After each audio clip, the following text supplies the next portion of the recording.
All right, guys, so the Democrats are facing a huge crisis, probably the biggest crisis of the Biden administration, as a lot of people who are more likely to be their voters are facing being evicted from their homes. Okay?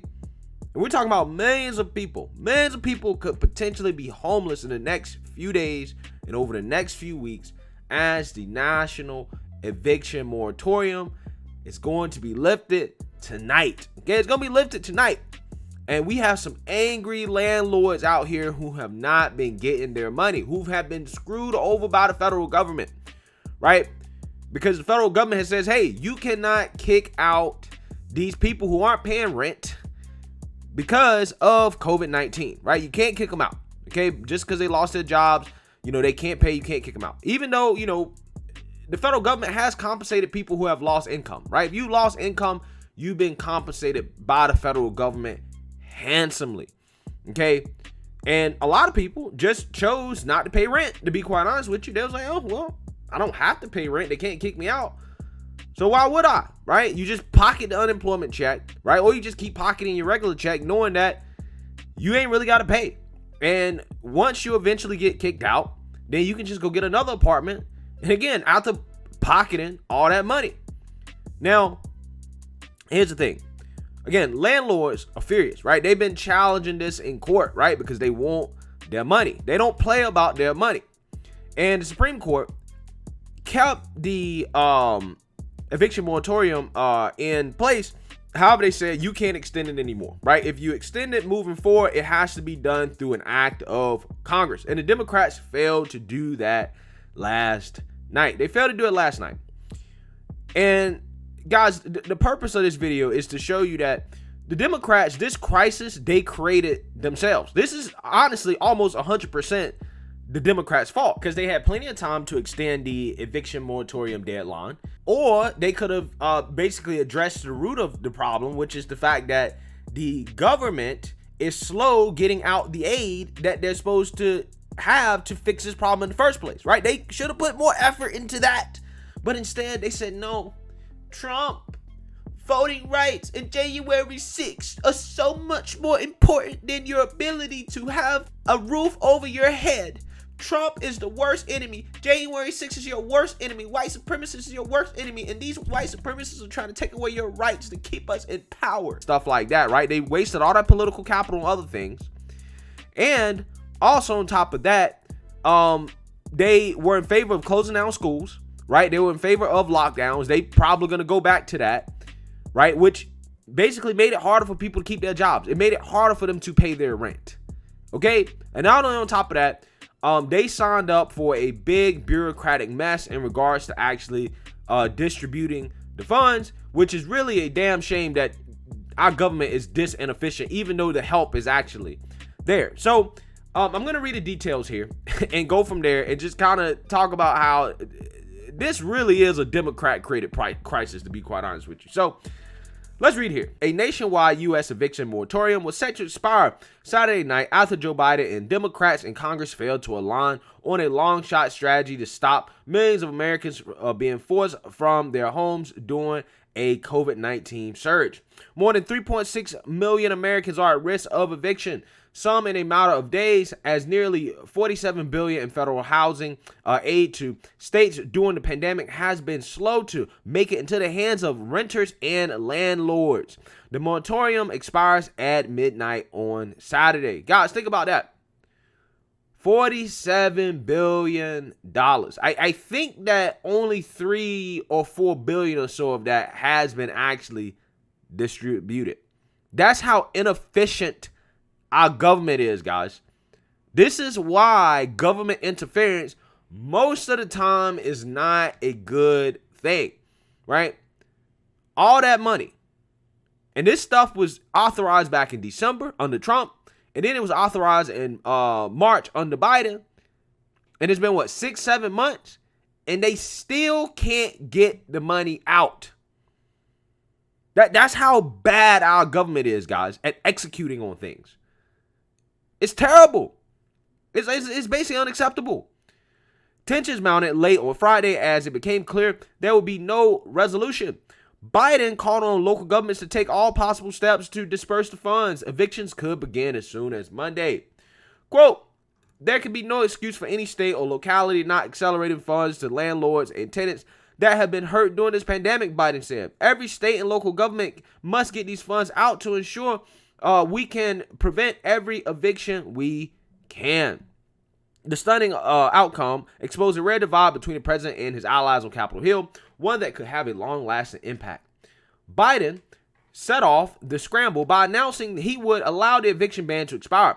Rather than challenge the Supreme Court ruling, this would be the last deadline. He called on Congress on Thursday to swiftly extend the date. So Biden is passing the buck here, right? Instead of challenging the Supreme Court ruling, he said, you know what? It's on Nancy Pelosi and Chuck, right? Nancy Pelosi and Chuck, y'all got to fix this crisis.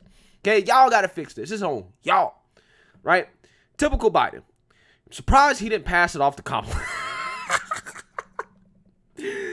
Democrats straying to rally the votes early on Friday. The House Speaker Nancy Pelosi implored colleagues to pass legislation extending the deadline, calling it a moral prerogative to protect renters and also landlords. They don't really care about protecting landlords because landlords got screwed over this whole time. There was no assistance for the landlords, right? You had people like AOC and Ilhan Omar saying we should cancel rent. Screw the landlords. Let them suffer, right? The ownership class, let them suffer, right? That's what they did to the landlords. And now the landlords are about to get their revenge, right? The Democrats are panicking. And, you know, the irony in this is that the progressives who were cheering on, you know, oh, screw the landlords, don't realize that screwing over small landlords, right, is actually a good thing for Wall Street. Like this eviction moratorium is actually a great thing for Wall Street because it pushes out small investors, right? Small real estate investors are out of the market because they can't afford to handle all the costs of repairs and the maintenance and the property taxes associated with owning a rental property without actually getting paid, right? So what happens is they're now forced to sell their property, right? And who's going to be there ready to buy, right? BlackRock. Okay, Wall Street, they're going to buy it up. Okay, and that's what you guys are saying is happening right now. But see, progressives, again, they don't realize the error in their ways. Okay? They don't realize it. And they think that anybody that owns anything is bad, regardless of whether or not they're actually a big Wall Street firm or a little small, you know, Joe Schmo who owns a couple properties. The pathway to hell is paved with good intentions. That should be the progressive motto. It really should be. But after hours of wrangling, Democrats could not muster support to extend the ban. An attempt to simply approve an extension by consent without formal vote was blocked by House Republicans. The Senate may try again on Saturday. Lawmakers were livid at prospect of evictions in the middle of a surging pandemic. Quote, housing is a primary social indicator of health in and of itself, even absent COVID, said Alexandria Ocasio-Cortez, a prominent New York House Democrat. A mass eviction in the United States does represent a public health crisis unto itself. Maxine Waters of California, the Financial Services Committee chair who wrote the emergency bill, said House leaders should have held the vote even if it failed to show Americans they were trying to solve the problem. Quote, is it an emergency enough that they're going to stop families from being put on the street? Waters said at a hastily called hearing on Friday morning. What the hell is going to happen to these children? Okay, wait, hold on, Maxine. Again, the Democrats spent their political capital going after Trump instead of trying to get ahead of this problem, right? You knew that the landlords were challenging this. You knew they weren't just going to be finessed out of their money. You knew they was going to get their paper. But instead, you spent more time going after Trump and pretending that voter suppression exists, that, oh, the most important thing you low-income black and brown people got to worry about is the Republicans taking away your voting rights, your rights to keep us in power, right? Wasting time passing legislation that they knew would not happen, knowing that this deadline was coming up, right? Even if you didn't get your way with the Supreme Court ruling, you still should have been prepared. But see, this is why I try to tell people about these damn Democrats. They don't care about the people they say they care about. All they care about is maintaining power. Because when they had the opportunity, they had plenty of time to get ahead of this. They knew that these funds were not being distributed properly. They knew. They knew it was being done inefficient. Why did you try to fix it? Why did you not put more effort into getting ahead of the damn problem? So don't sit here and boo-hoo, whine, and complain and try to blame the Republicans, because it's not the Republicans' fault. Hey, look, landlords got to get their money. You know? Like, it is what it is. You guys are the one that gave out all this unemployment, right? Incentivize people not to get jobs, not to go to work, okay? You screwed over these landlords. You shut down our schools. You shut down the economy. And you caused all this. Now you have to reap what you sow. You have to reap what you sow. Because all these people, mainly in Democrat-run cities, are going to be evicted. They're going to be on the streets, homeless. Thanks to the Democrats. Thanks to the Democrats. This could be the biggest crisis of the Biden administration, guys. It really could be. Right? Unless something is done quickly. But Kathy McMorris Rogers of Washington, the top Republican on other panel of the issue, said the Democrats' bill was rushed. This is not the way to legislate, she said. The ban was put in place to prevent further spread of COVID-19 by people put out on the streets and into shelters. Congress pushed nearly $47 billion to states earlier in the COVID crisis to shore up landlords and renters as workplaces shut down. But lawmakers said state governments have been slow to distribute the money. On Friday, they said only $3 billion has been spent. Again, like I said, guys, $3 billion out of $47 billion. This is a failure, right? This shows you how bad government is. Guys, I mean, that's not even what, that's like, I don't even know, that's 5% of the money, right? I don't know. My math is bad off the top of my head. This is unacceptable. This is unacceptable. By the end of March, 6.4 million households were behind on rent, according to the Department of Housing and Urban Development. As of 5th of July, roughly 3.6 million people said they face eviction in the next 2 months, according to the U.S. Census Bureau. Some people are likely to see spikes in evictions starting on Monday, while others will see an increase in court filings that will lead to evictions over the next few months. So just to be clear here, guys, this is how sorry the Democrats are, right? The sorry Democrats knew ahead of time. They knew that only $3 billion had been spent of like $40-some billion in aid, right? They knew this was going to happen, and they did nothing. They thought January 6th was more important. This is how the Democrat Party operates, guys. Their voters are being played for fools. Biden said on Thursday the administration's hands were tied after the Supreme Court signaled the moratorium would only be extended until the end of the month. At the White House, Deputy Press Secretary Karine Jean-Pierre said the administration's backed the congressional effort to extend the eviction moratorium to protect these vulnerable renters and their families. The White House has been clear Biden will have liked to extend the federal moratorium because of the spread of a highly contagious Delta variant, but there are also concerns that challenging the court could lead to a ruling restricting the ability to respond to public health crises. So what's happening here, guys, what this basically says is that, well, the Biden administration would challenge it, but they're afraid that the Supreme Court would give them less power, right? So basically they're like, we just not going to do this because we don't want the Supreme Court to say that all of our lockdowns and everything that we're doing is unconstitutional, which is what the Supreme Court should actually do, right? So they're trying to avoid falling in that trap. It's kind of funny how that works.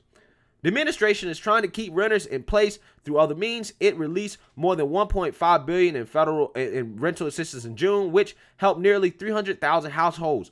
Biden asked departments of housing, urban development, agriculture, and veterans affairs to extend eviction moratoriums in federally insured single-family homes. In a statement late on Friday, the agency announced an extension through the end of September.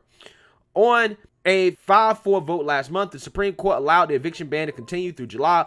One of those in the majority, Brett Kavanaugh, made it clear he would block any extension unless there was clear and specific congressional authorization. Aides to the Senate Majority Leader Chuck Schumer of New York and Senator Sherrod Brown of Ohio, the chair of the Committee on Banking, Housing, and Urban Affairs, said the two were working on legislation to extend the moratorium and asking Republicans not to block it. Quote, the public health necessity of extended protections for renters is obvious, said Danielle Yenta, executive director of the National Low Income Housing Coalition. If federal court cases made a broad extension impossible, the Biden administration should implement all possible alternatives, including more limited moratorium on federally backed properties. Landlords who have opposed the moratorium and challenged in court are against any extension. They're also arguing for speeding up the distribution of rental assistance. The National Apartment Association and several others this week filed a federal lawsuit seeking $26 billion in damages. Quote, any extension of the eviction moratorium equates to an unfunded government mandate that forces housing providers to deliver a costly service without compensation and saddles renters with insurmountable debt, said the NAA president and chief executive Bob Pennegar, adding to the current crisis highlights a need for more affordable housing. Okay, so yeah, this is a crisis, in my opinion, that has primarily been created by the Democrats and their policies. Okay, because they made it hard for people to go back to work, right? They basically did not properly see this deadline coming, right? Or maybe they saw it, but they didn't give a damn because they wanted to focus on other things that really didn't matter, that they knew wasn't going to pass. And they really put themselves in this situation.